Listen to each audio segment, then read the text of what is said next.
And then about the tortures of the damned being self-incurred, so that's all right. Well, in any ordinary court that was confronted by a defendant who pleaded guilty and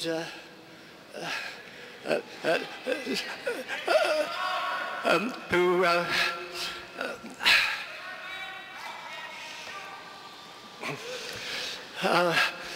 yes. Well, I wish I was shouting. Yes. Yes, self-incurred. Well, it seems to me that anyone who with his open eyes refused to do what an omnipotent being said, knowing that he was going to be tortured just not for a few days, like Saddam Hussein, the earthly Saddam Hussein's victims were, but forever, it would be prima facie evidence, and every American divorce lawyer would be in there pitching again to say that the balance of the man's mind deserved, and he couldn't have formulated, do the Americans use the phrase, mens rea? So back to the point, Dr. Craig thought that I was saying, well, it's a quote from him on another occasion, but so long as people are free, there's simply no guarantee that everyone in that world would be freely saved. Sure, God could force everyone to repent and be saved by overpowering their wills, but that would be a sort of divine rape, not their being freely saved.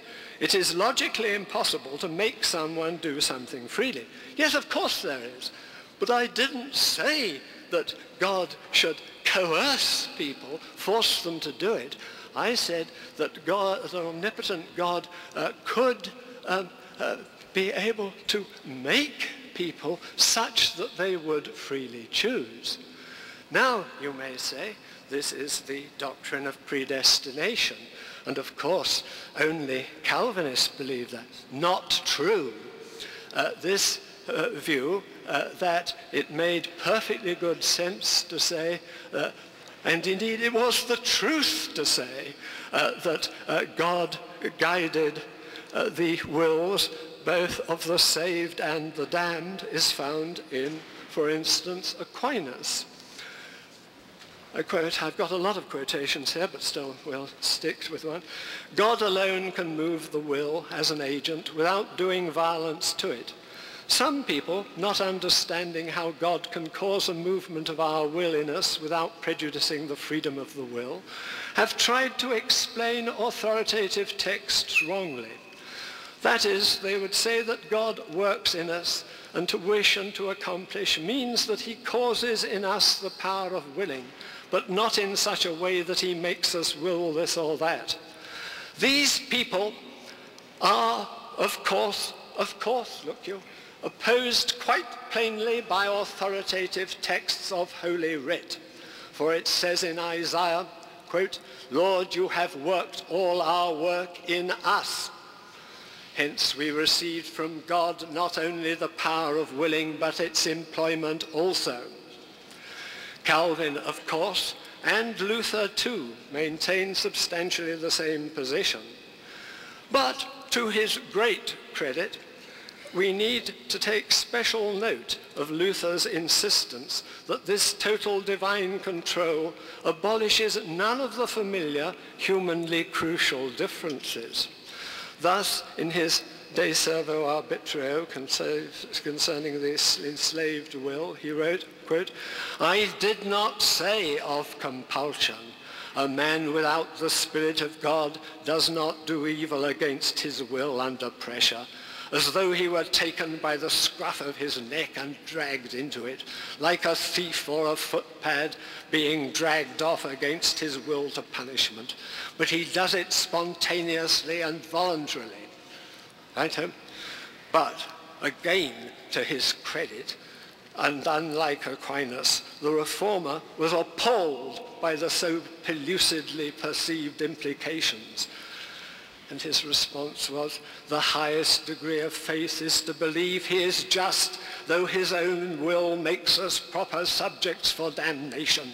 and seems, in the words of Erasmus, to delight in the torments of poor wretches, and to be a fitter object for hate than for love. If I could by any means understand how this same God can yet be merciful and just, there would be no need for faith. So, Luther addressed himself to the question, why then does he not alter these evil wills in which he moves? He addresses himself to precisely the question that I was raising. Understandably, if unsatisfactory, the person Erasmus who'd raised the question simply gets the answer, it is not for us to inquire into these mysteries, but to adore them. If flesh and blood take offense here and grumble, well, let them grumble. They will achieve nothing. Grumbling will not change God.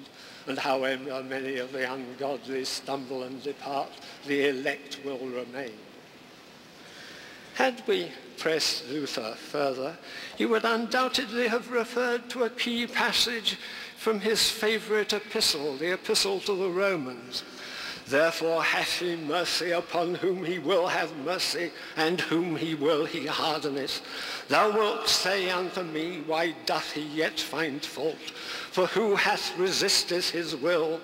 Nay, but, O man, who art thou that repliest against God? Shall the thing formed say to him that formed it, why hast thou made me thus?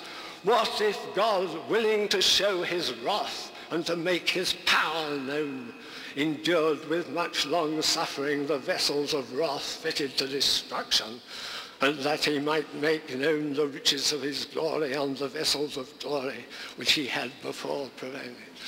Well, I think that will be a useful thing to have on the record in this discussion, lest we have any more of this suggestion that an omnipotent being could not. There's a logical inconsistency. It's an absurd idea that he could produce people to do exactly what he wanted to do, because here you have biblical authority, the authority of three of the great doctors of the church, Luther, Aquinas, and Calvin.